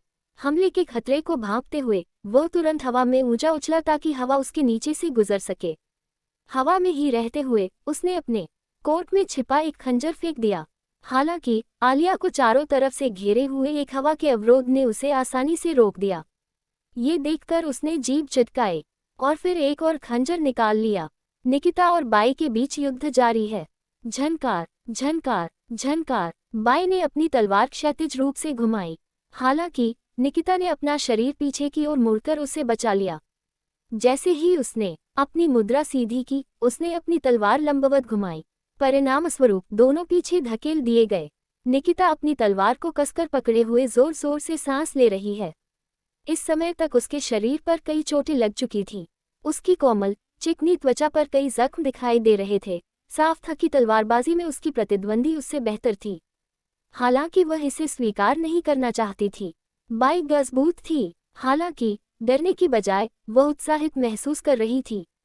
निकिता एक गौरवशाली अस्तित्व थी, संभवतः सबसे गौरवशाली में से एक, लेकिन वह इतनी अहंकारी नहीं थी कि यह कहे कि वह अपने सामने आने वाले किसी भी व्यक्ति को हरा सकती है। कुछ समय तक उसका सामना करने के बाद उसे यह बात समझ में आने लगी थी, सिर्फ तलवारबाजी से जीतना नामुमकिन था। उसके सामने जो व्यक्ति था वह साफ तौर पर तलवारबाजी में माहिर था। यदि मैं तलवार से नहीं जीत सकता तो मेरे पास अन्य रास्ते हैं। उसे लगा कि उसके रसीले होंठ ऊपर की ओर झुककर एक प्यारी सी मुस्कान में बदल गए हैं। उसके चेहरे पर यह भाव देखकर बाई को एक अजीब सा एहसास हुआ, क्योंकि उसकी सहज प्रवृत्ति ने उसके दिमाग में खतरे के संकेत भेज दिए थे। छी, तुम लोग क्या कर रहे हो? जादू का प्रयोग करो और दूर से उस पर हमला करो। बाई ने अपने अधीनस्थों को आदेश दिया, जिन्हें अभी भी इतनी गंभीर लड़ाई में भाग लेने में परेशानी हो रही थी। और ठीक है, समझा। जी श्रीमान, आप। निकिता ने जादूगरनी के कपड़े पहने उन 3 आदमियों को घूरा। ये वही लोग थे जिन्होंने पहले भी जादू चलाया था और उसकी पोशाक को बर्बाद कर दिया था, जिसे वह आज तक नहीं भूली है। उन्हें देखकर उसे वो गुस्सा फिर से आ गया जो उसे तब हुआ था, जब उसे बेरहमी से टोका गया था। मुझे निश्चित रूप से आप लोगों को उस समय आपके द्वारा किए गए कार्यों के लिए भुगतान करना चाहिए। उसने अपना दाहिना हाथ उनकी ओर बढ़ाते हुए कहा। ये देखकर बाई के मन में एक बुरा पूर्वाभास घर कर गया। जब उसने उसे रोकने की कोशिश की शट अप। जब बाई को एहसास हुआ कि वह सफल नहीं हो पाएगा तो उसने आश्चर्य से कहा, अंतहीन ठंड, उद्धरण चिन्ह। निकिता ने वो शब्द कहे जो उसके हमले की शुरुआत का संकेत थे। उसी क्षण उसके शरीर से सफेद धुंध निकली और 20 मीटर के क्षेत्र में फैलकर कमरे को भर दिया। बाई जो निकिता की ओर दौड़ रहा था, जल्दी से रुक गया और धुंध से बचने के लिए हवा में छलांग लगा दी। दुर्भाग्यवश बाकी सभी लोग वहां नहीं पहुंच पाए और धुंध से ढक गए। जल्द ही कोहरा छट गया और कमरे का नजारा नंगी आंखों से दिखाई देने लगा। उनकी नजरें उन आदमियों की खूबसूरत अच्छी तरह से बनी बर्फ की मूर्तियों पर पड़ी जो ढके हुए थे। खिड़की से चमकते चांदनी की रोशनी में उनकी आकृतियां हल्की सी चमक रही थीं। खुश रहो, तुम्हारा अयोग्य स्वरूप मेरी उत्कृष्ट कृति बन गया है। निकिता ने अपना हाथ अपने मुंह पर रखा और खुद से कहा, आह, अगली बार जब आप ऐसा भयानक लंबी दूरी का जादू इस्तेमाल करने जा रहे हो तो कृपया मुझे पहले ही सूचित कर दें। उद्धरण चिन्ह। आलिया ने मूर्तियों को देखते हुए कहा, उसका अंत उनके जैसा नहीं हुआ। इसकी वजह सिर्फ उसकी हवा की सुरक्षा थी जिसने उसे बचाया। काले कोट वाला आदमी भी बाकियों की तरह बर्फ में बदल गया। फुफुफु, ओह, क्या इसका मतलब यह है कि उस ढाल के बिना तुम मेरे हमले की दया पर रहोगे? निकिता ने कुछ मजाकिया लहजे में कहा। निकिता की दया पर निर्भर होने के विचार से आलिया की भौहें तन गईं। बिल्कुल नहीं, मैं महान वायु आत्मा एक साधारण जानवर की दया पर हूँ, ऐसा बेस्वाद मजाक मत कहो। उद्धरण चिन्ह। आलिया ने तीखी प्रतिक्रिया दी। निकिता की आंखें खतरनाक ढंग से चमक उठी। उसके चांदी जैसे बाल ऊपर की ओर उठे हुए थे। उसकी लाल आंखें दो जोड़ी पन्ने जैसी आंखों से मिली और उनके बीच एक चिंगारी सी दौड़ गई। धमाका। एक जोरदार धमाके की आवाज सुनकर दोनों लड़कियां होश में आईं और उन्होंने आवाज की दिशा में देखा। तुम इसके लिए भुगतान करोगे। बाई ने लाल आंखों से उन्हें घूरते हुए दहाड़ लगाई। फिर उसने अपने आदमियों की ओर देखा जो पूरी तरह बर्फ में लिपटे हुए थे और अपनी तलवार को कसकर पकड़े हुए थे। आलिया ने उसे उदासीन निगाहों से देखा, जबकि निकिता बाई को प्रशंसा भरी निगाहों से देख रही थी। ये बात कि वह उसके व्यापक हमले, अंतहीन ठंड से बच पाया, काबिले तारीफ थी। कम से कम निकिता के नजरिए से तो ऐसा ही है। ये तो सचमुच बहुत जिद्दी है न? मैं सहमत हूँ। क्या मैं आपको सम्मान करने की अनुमति दूँ? निकिता ने गुस्से में बाई की ओर इशारा करते हुए पूछा। आलिया को आगे बढ़ता देख बाई की मांसपेशियां उभर आईं और उसने तलवार घुमाई, लेकिन उसकी तलवारें खाली हवा में वार करती हैं, जबकि आलिया का शरीर हवा में बिखर जाता है और वातावरण में घुल मिल जाता है। बिना ये जाने कि आत्मा कला से बनी एक लंबी तलवार उसके ऊपर हवा में मंडराती हुई प्रकट हुई। शीघ्र ही एक छोटे और नाजुक हाथ ने उसकी मूठ पकड़ ली। आलिया, जो अपने लंबे रेशमी हरे बालों को पीछे लहराते हुए हवा में बिना आवाज के मंडरा रही थी, ने तलवार को ऊपर की ओर उठाया और उसे हवा के भावर में लपेट लिया। इस बीच बाई असमंजस में इधर उधर देखने लगा कि आलिया कहाँ चली गई, लेकिन जल्द ही उसने आलिया को देखना छोड़ दिया और अपनी नजरें निकिता पर घुमा ली, जो थोड़ी ही दूरी पर खड़ी थी। लगता है तुम्हारा दोस्त आगे निकल गया और तुम्हें पीछे छोड़ गया। हम कौन जानता है, निकिता ने बिना किसी उत्साह के जवाब दिया। ये देखकर वह भौंचक्का रह गया। तुम अपने पहले वाले फैसले पर पुनर्विचार क्यों नहीं करती और मेरी औरत बन जाती हो? कम से कम तब तो मैं तुम्हें जीने दूंगा। अब क्या कहती हो? निकिता कुछ नहीं बोली और केवल दया भरी नजरों से उसे घूरती रही और फिर अपना मुंह खोला। जैसा कि मैंने पहले कहा था, मैं आपके इस दयालु प्रस्ताव की सराहना करती हूँ, लेकिन मैं आपकी औरत नहीं बन सकती। और क्यों नहीं? क्योंकि ऐसा करने के लिए आपको जीवित रहना होगा, उसने दो टूक जवाब दिया। हालांकि बाई का चेहरा उलझन में पड़ गया क्योंकि वह उसके शब्दों का मतलब समझने की कोशिश कर रहा था। उसी समय आलिया ने लंबी तलवार नीचे की ओर बिना सुरक्षा वाली बाई की ओर फेंकी। जब तलवार सुपरसोनिक गति से चल रही थी तो एक तेज आंधी चल रही थी। तेज हवा की आवाज सुनाई देने लगी। जब बाई निकिता पर उसके साथ छेड़छाड़ करने के लिए हमला करने ही वाला था, तभी उसने तेज हवा की आवाज सुनी और उसके सिर पर मंडराते खतरे की भावना ने उसे अभिभूत कर दिया। उसने सिर उठाया और देखा कि एक तलवार उसकी ओर आ रही है, इससे पहले कि उसकी आंखों के सामने अंधेरा छा जाए। तलवार उसके सिर में घुस गई और उसकी खोपड़ी में घुस गई, जिससे खून बहने लगा। इसके बाद तलवार धरती में धंस गई और फिर जैसे ही उसका शरीर जमीन पर गिरा, वह प्राकृतिक आत्मिक ऊर्जा में विलीन हो गई। इतना निर्दयी, निकिता ने अपने सामने खून से सना नजारा देखकर कहा। हवा तेज हो गई और आलिया की आकृति उभर आई। उसने अपना मुंह हाथ से ढक लिया और शरारती लहजे में कहा, आरा, क्या तुम एक मनोरोगी नहीं हो जो अपने दुश्मनों को टुकड़े टुकड़े कर देना पसंद करती हो? तुम मुझे कब से देख रहे थे?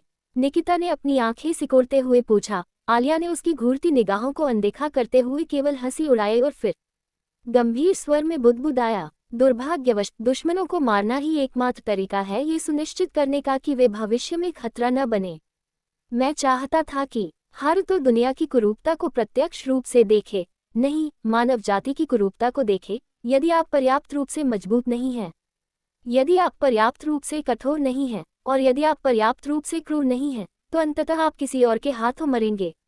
वह इतनी धीमी आवाज में बुदबुदाई की सुनाई नहीं दी। उसने अभी तक कोई विकास नहीं दिखाया है, लेकिन मैं चाहता था कि वह अंततः अपने भोलेपन से बाहर आ जाए, लेकिन अब ज्यादा समय नहीं बचा है। आलिया, क्या कुछ गड़बड़ है? निकिता ने उसके चेहरे को गौर से देखते हुए पूछा। उसने बात शुरू ही की थी कि अचानक उसका चेहरा धुंधला गया। नहीं, कोई बात नहीं, हमें जाना चाहिए। कल हम उस गिल्ड में वापस जा रहे हैं, याद है? हाँ, निकिता ने सिर हिलाया। दोनों आकृतियां एक क्षण में उस स्थान से गायब हो गईं। अध्याय 80 एक और सपना और अज्ञात इकाई। मेरी नज़रों में अंधेरा छाया हुआ था। मैं जहां भी देखता, मुझे हमेशा एक ही नज़ारा दिखाई देता। ये बेहद घुटन भरा था। हालांकि यह एहसास मुझे किसी तरह जाना पहचाना सा लगा, जैसे मैं पहले भी यहाँ आ चुका हूँ। जल्द ही रोशनी की एक किरण दिखाई दी और उस भयानक अंधेरे को छत दिया। आसपास का माहौल बदल गया। मैं अब एक सुनसान मैदान पर खड़ा था। चांद की धुंधली रोशनी मैदान को रोशन कर रही थी, और साथ ही तरह तरह के लोगों की चीखें और चीखें मेरे कानों में पड़ रही थी। मैंने अचानक अपनी नज़र शोर पर घुमाई।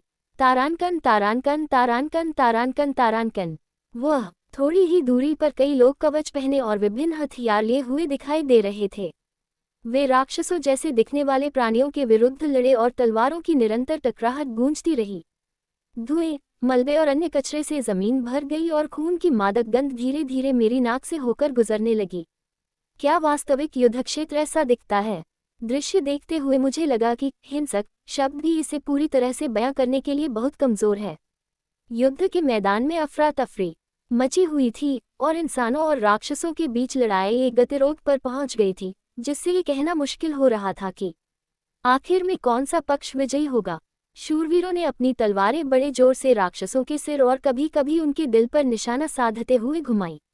राक्षसों ने अपनी श्रेष्ठ शक्ति का प्रयोग करके शूरवीरों के हमलों को आसानी से विफल कर दिया, जिससे शूरवीरों के लिए आगे बढ़ना कठिन हो गया। झनकार, एक शूरवीर जो लगभग 30 वर्ष का लग रहा था, उसने अपनी तलवार राक्षस की गर्दन की ओर घुमाई, जिसके चेहरे पर एक भयानक मुस्कान थी। गुह, राक्षस ने आसानी से उस आदमी को पीछे धकेल दिया और फिर अपना पंजा उसके पेट की ओर बढ़ा दिया, लेकिन अपने बाएं हाथ में मौजूद ढाल का उपयोग करके उसने आसानी से राक्षस के पंजे को रोक दिया। छी, मेरे साथ बकवास मत करो बेवकूफ राक्षस, वह अपनी तलवार को तेजी से घुमाने से पहले चिल्लाया।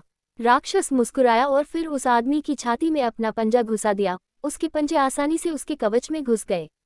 मरते हुए उसकी आंखें चौड़ी हो गईं। अरे, हर कोई उन्हें पीछे धकेले और उनके पंजों के प्रति सतर्क रहे। एक अन्य शूरवीर ने शूरवीरों की ओर चिल्लाकर आदेश दिया, अग्नि की माँ, मेरे लक्ष्य को जला दो, भड़कीली गेंद। हे धरती माता, मेरे लक्ष्य को कुचल डालो, विशाल शिलाखंड। पवन की माँ, मेरे लक्ष्य को चीर डालो, पवन ब्लेड। उद्धरण चिन्ह। युद्ध क्षेत्र 3 परतों वाले जादुई चक्र से प्रकाशित था, जो बिना किसी ध्वनि के हवा में घूम रहा था। राक्षसों पर पीछे से जादूगरों द्वारा जादू से हमला किया गया। आह, जादूगर के सहायक की बदौलत अग्रिम पंक्ति में लड़ रहे शूरवीरों को बढ़त मिल जाती है। हालांकि राक्षसों ने और भी ज्यादा क्रूरता से जवाब दिया और अपने पंजों से शूरवीर के धड़ पर वार कर दिया। उद्धरण चिन्ह। जैसे जैसे युद्ध तेज होता गया, युद्ध भूमि में चीखें तेज होती गईं। जल्द ही जमीन मानव और राक्षसों की लाशों, कटे हुए अंगों और शरीर के अन्य अंगों से भर गई। कोष्टक ... यह गलत है। मैं यहाँ क्यों हूँ? मैं यह नहीं देखना चाहता। अंततः मैं खुद को और अधिक देखने के लिए तैयार नहीं कर सका और मैंने अपना चेहरा उस घिनौने दृश्य से दूर कर लिया। अब भी तेज आवाजें और जादुई आकृतियां मैदान को रोशन करती रहीं। मैं उस स्थान से जितनी जल्दी हो सके दूर जाने के लिए अपनी एड़ी घुमा ली। हालांकि मैं यहाँ मौजूद लोगों से बातचीत नहीं कर सकता था। मैं वास्तव में यहाँ और अधिक समय तक खड़ा नहीं रहना चाहता था, लेकिन स्कूश क्या एक काली परछाई अचानक मेरी तरफ बढ़ी। जब तक मेरा दिमाग स्थिति को समझ पाता, परछाई मुझसे महज 2 फीट दूर रह गई थी। मेरा शरीर सहज ही अकड़ गया। हालांकि मैंने अपना सिर झुका लिया और विचारमग्न होकर अपनी आंखें बंद कर लीं, क्योंकि एक आदमी की परछाई, जो लंबे काले बालों वाला और गहरे रंग का कोट पहने हुए लगभग 20 वर्ष का लग रहा था, मेरे पास आया और उसने अपनी तलवार को सहज गति से घुमाया। जब मैं तलवार के मेरे पास पहुंचने का इंतजार कर रहा था तो मेरे मन में यह विचार आया कि क्या मैं मारा जाऊंगा, लेकिन झनकार बुझे बस धातु की स्पष्ट ध्वनि सुनाई दे रही थी। मैंने डरते हुए अपनी आंखें खोली और देखा कि काले कोट वाला युवक उस राक्षस से तलवार भिड़ा रहा था जो अपने पंजों को हथियार की तरह इस्तेमाल कर रहा था।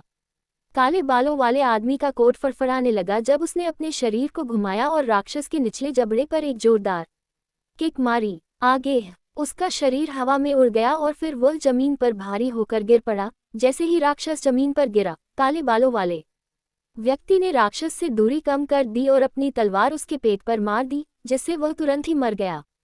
उसके कोट पर लगी धारियों से विद्युत चिंगारियां उत्पन्न हो रही थीं।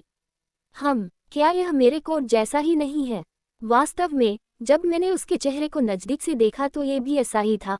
मैंने ये भी देखा कि वह एक निश्चित तरीके से गुज से मिलता जुलता है, जैसे कि वर्तमान में मेरा एक बड़ा संस्करण हो, लेकिन हमारे बीच बहुत अंतर है। उसकी युद्ध क्षमता कहीं ज्यादा श्रेष्ठ थी और साथ ही मैं ये देखे बिना नहीं रह सका कि उसके चेहरे पर कोई भाव नहीं था। उसकी सुनहरी आंखों में जरा भी भाव नहीं था। ये देखकर मैं थोड़ा उदास हो गया। आखिर ऐसा क्या हुआ होगा, मैंने सोचा, लेकिन दुख की बात है कि वहां कोई भी नहीं था जो मुझे जवाब दे सके। एक और दानव उसके पीछे से झपटा और अपने पंजे उसकी पीठ पर रख दिए, लेकिन झनकार बिना पीछे मुड़े उसने सहजता से अपनी तलवार से उसे रोक दिया। राक्षस अपने चेहरे पर एक सतर्क भाव लिए पीछे हट गया। काले बालों वाले व्यक्ति ने फिर अपना शरीर घुमाया, जिससे उसके थोड़े लंबे काले बाल उसके घूमने से धीरे धीरे लहराने लगे। वह अपनी तलवार पर अपनी पकड़ मजबूत कर लेता है और उसकी सुनहरी आंखें खतरनाक तरीके से सिकुड़ जाती हैं, जबकि वह राक्षस के पहले कदम उठाने का इंतजार कर रहा होता है। मानो उसे यह आभास हो गया हो कि राक्षस अपने पंजे बढ़ाते हुए पूरी गति से आगे बढ़ रहा है। लेकिन काले बालों वाले व्यक्ति ने अपने चेहरे पर किसी भी प्रकार का कोई परिवर्तन किए बिना उसके सभी वारों को विफल कर दिया। राक्षस ने अपने पंजे बहुत तेजी से मारना जारी रखा और अपने हाथ की आकृतियां पीछे छोड़ता गया। हालांकि काले बालों वाला आदमी हल्के कदमों से अपने शरीर को हिला रहा था और लगातार अपनी तलवार को उदासीनता से घुमा रहा था। धिक्कार है तुझ पर मानव, राक्षस हवा में ऊंची छलांग लगाने से पहले चिल्लाया। काले बालों वाले उस आदमी ने ऊपर की ओर देखा और फिर अपने शरीर को हवा के एक भंवर में लपेटकर उसे आकाश की ओर ऊपर की ओर उछाल दिया। जैसे ही वह सामने से आ रहे राक्षस की ओर बढ़ा, उसका शरीर आकाश में उड़ गया। फिर उसने अपनी तलवार को पीछे की ओर पकड़ लिया। जैसे ही उसकी तलवार की धार से एक तेज रोशनी निकली, जिसने बिना किसी हिचकिचाहट के पूरे क्षेत्र को रोशन कर दिया। फिर उसने अपनी तलवार घुमाई और प्रकाश की एक मोटी किरण सीधी रेखा में उस राक्षस की ओर बढ़ी जो उस समय उसकी ओर आ रहा था। प्रकाश की किरण इतनी तेज गति से चल रही थी कि उसे नंगी आंखों से नहीं देखा जा सकता था। राक्षस को दर्द से चीखने का भी समय नहीं मिला, क्योंकि प्रकाश उसके शरीर को भेदते हुए एक क्षण में उसके हृदय को जला रहा था। एक बार जब वह वापस जमीन पर उतरा तो वह फुर्ती के साथ आगे बढ़ा और अपने दुश्मनों पर हमला कर दिया, इससे पहले कि उन्हें प्रतिक्रिया करने का समय मिले। उसकी चाल इतनी परिष्कृत थी मानो कोई सुंदर नृत्य हो।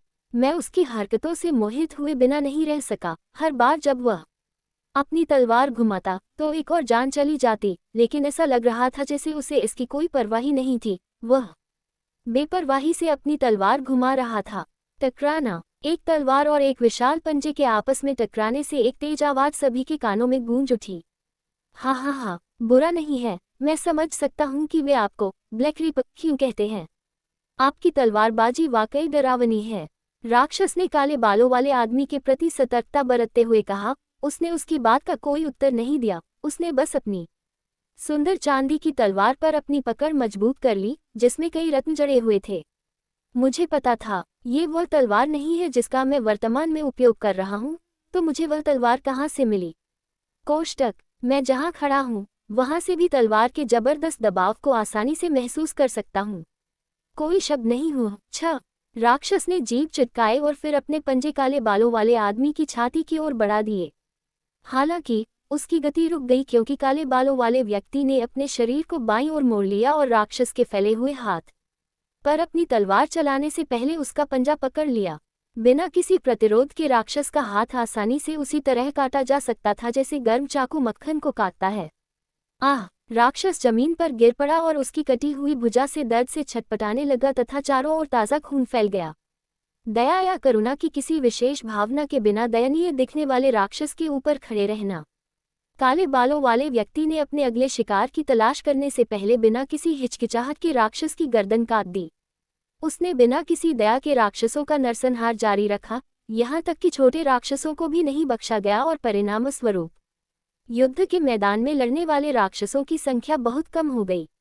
काले बालों वाले युवक के प्रयासों के कारण शूरवीरों ने और अधिक उग्रता से लड़ना शुरू कर दिया। मैं ये क्यों देख रहा हूँ?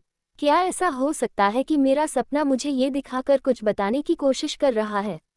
क्या ये वास्तव में एक सपना है या यह एक पूर्वाभास है? अगर ऐसा है तो क्या इसका मतलब यह नहीं है कि मैं निकट भविष्य में घर नहीं जा पाऊंगा? युद्ध के मैदान को शून्य भाव से देखते हुए मैं सोच में पड़ गया। अगर वो काले बालों वाला आदमी सचमुच में ही हूँ तो मुझे समझ नहीं आ रहा कि वो इतनी बेरुखी से क्यों और कैसे मार सकता है, जबकि वो सिर्फ राक्षस ही है। और ये बात कि वो बात कर सकते हैं, इसका मतलब है कि शायद हम अपने बीच के झगड़े को सुलझाने का कोई और रास्ता निकाल सकते हैं, है ना? लेकिन जब मैं ये दृश्य देख रहा था तो मेरी पुतलियों में द्वंद्वात्मक भावनाएं उभर आईं। दृश्य अचानक ही अंधकार से भर गया और मेरी दृष्टि धीरे धीरे काली हो गई। हालांकि इससे पहले कि मेरी दृष्टि पूरी तरह से अंधकार में बदल जाए, काले बालों वाले आदमी ने अपना सिर मेरी ओर घुमाया। उसके पीले गालों पर 2 क्रिस्टल जैसे आंसू बह निकले, क्योंकि उसकी सुनहरी आंखों में कोई भावना नहीं थी।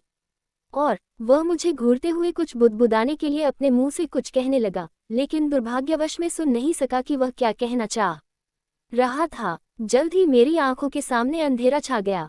मैं अंधेरे में स्थिर खड़ा ये समझने की कोशिश कर रहा था कि आखिर हुआ क्या था। वह क्या था? हालांकि उसका चेहरा भावहीन था, फिर भी मैं विभिन्न भावनाओं को महसूस कर सकता था। दुख, क्रोध, घृणा, ये सबसे प्रमुख थे। आखिर ऐसा क्या हुआ कि उसका ऐसा हाल हो गया? क्या मैं भी आखिरकार उसके जैसा बन जाऊंगा? मैंने सोचते हुए अपनी मुठियां भींच लीं। जब तक मैं व्यक्तित्व में आए इस बदलाव का सही कारण नहीं समझ पाऊंगा, तब तक मुझे इस समस्या का समाधान नहीं पता चलेगा।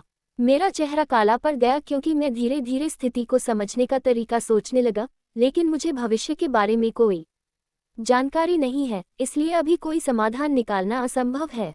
मुझे नहीं पता कि भविष्य में क्या होगा, लेकिन मैं खुद को ऐसा व्यक्ति नहीं बनने दे सकता जो बिना पलक झपकाए हत्या कर दे। मैं मन ही मन बुदबुदाया।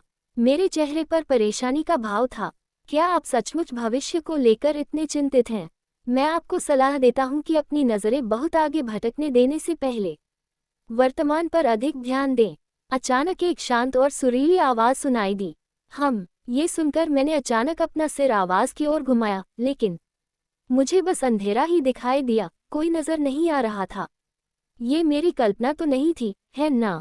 काश मैं यहाँ अकेले में खुद से बातें करते करते पागल तो नहीं हो गया हूँ कि मुझे आवाज़ें सुनाई देने लगी हैं। कौन हो तुम? मैंने कुछ घबराहट से पूछा। आहा, तुम इतने डरे हुए क्यों लग रहे हो? मेरे पास हाथ नहीं है, इसलिए मैं तुम्हें चोट नहीं पहुँचा सकता, तुम्हें पता है। आवाज़ हंसी की तरह थी। हालांकि मैंने यह नहीं पूछा था। क्या आप मुझे बता सकते हैं कि आप कौन हैं? सच कहूँ तो मुझे भी आपके प्रश्न का उत्तर नहीं पता, लेकिन अगर मुझे खुद को इसमें शामिल करना हो तो मैं कहूँगा कि मैं ही वह शून्य हूँ, वह अंतहीन अंधकार जिसने इस पूरे स्थान को भर दिया है। आवाज़ ने कुछ आलस्य से उत्तर दिया। तुम कहते हो शून्य? हाँ, मैं समय की शुरुआत से ही अस्तित्व में हूँ, जब से दुनियाएं भी नहीं बनी थी। उद्धरण चिन्ह। आवाज़ ने समझाया। ओह, क्या इससे आप अब तक के सबसे बुजुर्ग व्यक्ति नहीं बन गए? खैर, क्या आप मुझे बता सकते हैं कि मैं आपसे कैसे संवाद कर रहा हूँ? मेरा मतलब है कि क्या प्रकाश में भी चेतना होती है? मैंने उत्सुकता से पूछा। यह एक अच्छा प्रश्न है, लेकिन दुर्भाग्यवश मैं इसका उत्तर नहीं दे सकता। मैं केवल इतना जानता हूँ कि मैं समय की शुरुआत से ही अस्तित्व में हूँ। युवा उद्धरण चिन्ह। उसका जवाब सुनकर मैंने बोलने से पहले गहरी सांस ली। ऐसी स्थिति में क्या मैं आपसे कुछ पूछ सकता हूँ? जरूर। इस जगह पर अकेले रहना बहुत अकेलापन भरा रहा है, इसलिए मुझे बदलाव के लिए किसी से बात करने का एहसास अच्छा लगता है। उद्धरण चिन्ह। तो क्या आप मुझे बता सकते हैं कि क्या आपके पास अंतरिक्ष के बारे में कोई जानकारी है, जैसे कि अंतरिक्ष के बीच कैसे जाए? मैंने उत्साह से पूछा। अगर वह लंबे समय से अस्तित्व में है, तो हो सकता है कि उसके पास अंतरिक्ष जादू के बारे में ऐसी जानकारी हो जो आज मौजूद नहीं है। अंतरिक्ष के बीच घूमना, आप कहते हैं? खैर, मुझे पता है कि अंतरिक्ष का देवता ऐसा करने में सक्षम था। उसने जवाब दिया। हम अंतरिक्ष के देवता?